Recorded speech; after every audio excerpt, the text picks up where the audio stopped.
Because I was raised off of hip hop the appropriate way.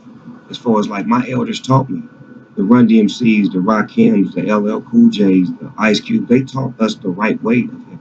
Because Told they did y'all. not allow you to not be dope, not be original, not have style. Not, you had to have all of these criteria and credibilities to work with your style in order for you to be appreciated by those forefathers who were in hip hop. I believe that it's our fault, the generation of the 90s, because we did not teach. Told We y'all. got the game, we took control, we ran with it, and we didn't bother to teach like it was taught to us. So then when the next generation gets a hold of it, if they're not taught, they're going to teach themselves. So I feel like it's our fault, the second generation. And I'm one of the ones who didn't teach. That's why I take my time to teach now, because I understand as a grown man, as an older rapper, I can fall into the position of Uncle Snoop and not try to be some old rapper that's hating because your style is dope. You got colors in your hair. You drink lean. You do this. Hey man, do your thing. I don't understand it, but do your thing, because they didn't understand me when I came out, when I was cripping, when I was gangbanging, I was doing my thing. They didn't understand that. They ran over my CDs. They tried to bash me. They banned me from certain countries, but I surpassed and I became who I am. Oh, my father hated that I used to listen to you. He did? And my father was, he was a James Brown, George Clinton type of guy. So I used to have a big afro and the chucks. And when you had that case, oh, you think you Snoop? You see what he going through? You made me cut my hair because. Well, now he can listen to Bible. Now he can listen to Bible and love. And yeah, but now after he cut it to the root. He gave him a cavatis. Give him a cavatis. I want it all gone. but now he loves Snoop just because of your Snoop, personality. he's grown into a grown man. I'm a grandfather now. I've grown into a full grown man. I came out as a 19-year-old rapper that didn't really have no understanding. I was on Death Row Records. They wasn't teaching us nothing. We was wild. We was crazy. We was doing what we wanted to do. You get what I'm saying? Then when I got with No Limit Records, I learned business. Then when I stepped away from No Limit Records, I got with Pharrell and got back with Dr. Dre, and I understood what I was supposed to be doing. And then I created a lane for myself.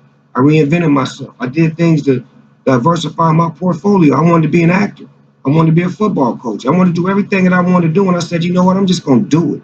I ain't going to ask nobody. I'm going to do it. And I'm going to do it with love. Question, and I don't like this. If Tupac was alive today, would he be considered a clout chaser? Tupac would be doing everything. And I said this on an interview a while back, that Biggie and Tupac would be doing exactly what I'm doing right now. Because we're the same age, same peers. We would have had kids and grandkids, and we'd be grown into the guy that I am. No, not adult Pac. Oh, the young Pac? Young Pac. Would he be, if he was in this era at 20-something years old? Hell no. Okay. No. Okay. Because he was different. Like, he's word of mouth. You heard about what Pac did. Clout chasers is telling you what they're doing and trying to become famous. His famous became, man, Pac shot 2 police officers where in Atlanta, for real? Man, Pac did this over here, for real? Something happened in LA that y'all don't know about. When some niggas tried to run up on him and jack him, he pulled that thing out and had to pop at some niggas in LA years back, which we got the word of mouth and we respect him that much more. And to me, that's what he was. He was one of them, he'd do something and the word of mouth get out. He didn't really speak on it. You spoke on it or you spoke on it. Then it became legend based off of the fact that, you know, man, I heard Pac shot 2 police. Did he? I don't know. They said he did. Then you see the movie, you see the police officers get shot, like, damn, it must be true. And so Pac shot at more than 2 cops? Pac shot at some dudes that tried to run down on him? You think that was his first time shooting? You ain't never see footage of him in the range? Wow. Most niggas don't practice. Wow. We got our practice the day of the shoot. You know what I'm saying? Like, man, that nigga was ready, man. He had a military mind. When he got on Death Row Records, after we brought him to us, he and me sat down and he structured some shit to me that I never knew and understood to this day. The art of war. And it was Sun Tzu. Yeah, he was breaking this shit down to me. I was not a nigga that was listening back then. But he was telling me, look, this is how we gonna do it. Chain of command. Everybody on my team talk to me. Everybody on my team talk to Whoop. They don't talk to us. So it was like different like shit. So it was a certain situation that happened when we was in Belize and Corrupt and him, they got into it. And he said something to Corrupt, and Corrupt said something to him, and he looked at me and was like, nigga, this nigga ain't supposed to be talking to me, and I forgot all about the rules and shit. So then now him and Corrupt getting into it serious, like getting really into it. Did they fight? No, they got really into it, right? So then the nigga told Corrupt, he looked at me, he told Corrupt, he said, nigga, you ain't even on my level. I had a motherfucking outlaws fuck you up. And then Nate Dogg stepped up and said, what the fuck we supposed to do when that's happening? And then Dad stepped up. And then it looked like it was finna go down. And then MC Hammer stepped in and Suge stepped in. And they put water on the fire. And it fizzled down. But that was a situation where he was explaining war to me. And I didn't understand it. And I didn't relay the message to the homies. And it could have went bad based off of him trying to give me a military mind that I didn't have or wasn't prepared for. Damn. So what do you think about all these artists calling themselves the new Tupac and I'm just like Pac? I mean, you can say that. I mean, basketball players, football players always emulate somebody that they want to be. It's not my right to say that you can't say that. But if you're going to say that, you should know the history of who this man is and understand what you're trying to become and what you're emulating, because he was a great person, not just a rapper. Don't look at the thug in him. Look at the humanitarian work, the songs that he wrote for women, the empowerment that he gave to black women, the songs he wrote for mothers, and just the things that he did that was out of the box. We only want to highlight the hit him up and all of the beef that he had, but it was things that he did that was so real. For example, I was getting into it with my girlfriend at the time.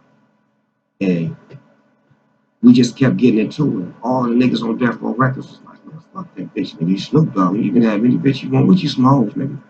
And that nigga Tupac came to me and said, man, fuck what they talking about. That girl love you. You need to marry her.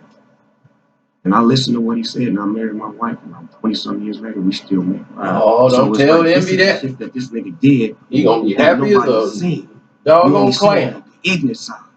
Let's fuck him up and watch the war. But he was a real, loving, caring, passionate man. If you really knew him, and if he loved you, he loved you whole. Why would you listen to him when he made I Get Around? Because he seen something in my wife. He seen something in me that nobody else could channel. You know, when you young, you know what I'm saying, you moving, and you successful, and you having whatever you want, it's like somebody got to brace you. If you don't check yourself, you got to allow yourself to beat you. And he was one that I allowed to check me. And at that time, I was uncheckable.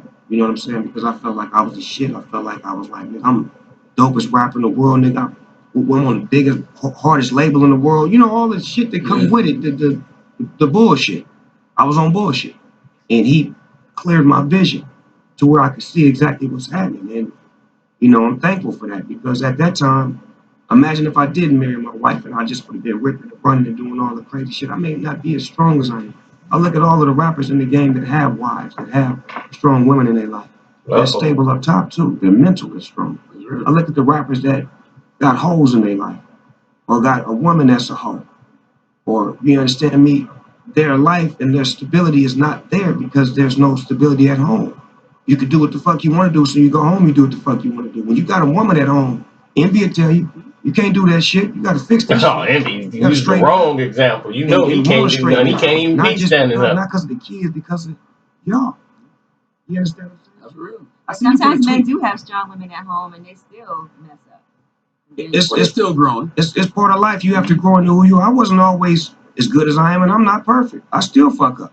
But at the same time, when you say fuck up, what you mean, Snoop? Like I fuck up, like in general. Like I fuck up in general. Like I may do something out of pocket, or look at somebody different, or follow somebody, or do whatever I'm not supposed to do. That's part of life. But the point is, I'm working on me, trying to be a better me.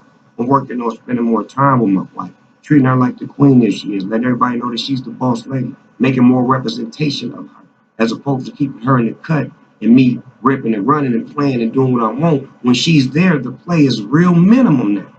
You understand what I'm saying? So it's like to be able to possess that gift and say, you know what? I'm not ashamed of it.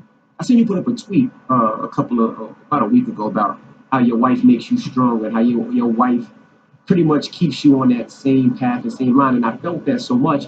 And then to go to Kanye, and it was compared to Kanye's, and I was like, wow. Do you feel like he doesn't have that support at home because he's able to do? Because I was thinking, if some of the stuff that he said, that I said, my wife would have had me by my shit out of me right now. Smack me in the back of the head. She would took right now in the river. Right now. Right. You know what I mean? She's not gonna sympathize with you and say, "Oh, Envy's just, you know, thinking free thinking." That nigga, I'm slap the dog shit out you if you say some shit like that, nigga. Well, your kids is looking at you. What you doing, nigga? But what I'm saying is, and I hate to be black and white. You need a black woman. There's no black women in his life. Let's just keep that 100. Like that's real, man. I got aunties that they pull up, nigga, with them big old church hats on. Nigga, what's happening? What you on, nephew? You bullshit. We taught you way better than that. So it's like it got to a point where it was like it was funny, then it got sad. It was like, and his mom isn't in his life anymore, clearly. But that's when I started to think that how she was instrumental in his life. Remember the music he was making when she was here and the spirit that he had?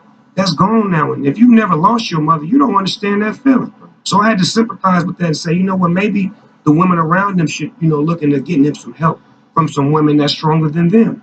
If I'm not the strongest man in my house, I'm gonna go seek some strength. Hey, Charlie Wilson, what's happening, man? Boosie Collins, I need to holler at y'all, man. Get me right, man. Get my spirit together. You can't be afraid to go seek help. You can't feel like, nobody can help you. I think they need to break that wall over there, because if you look at the people that went in that house with their mind straight, let's go to Lamar Odom. Let's go to Kanye West. We don't know how that's going to end. Let's go to Rob Kardashian. Back and sloppy. Okay, now I'm just saying. Champagne but sloppy. The women on point. $1 million deals. Walking the runway. Selling makeup. Emojis. Should we be concerned for Travis Scott? Mm-hmm.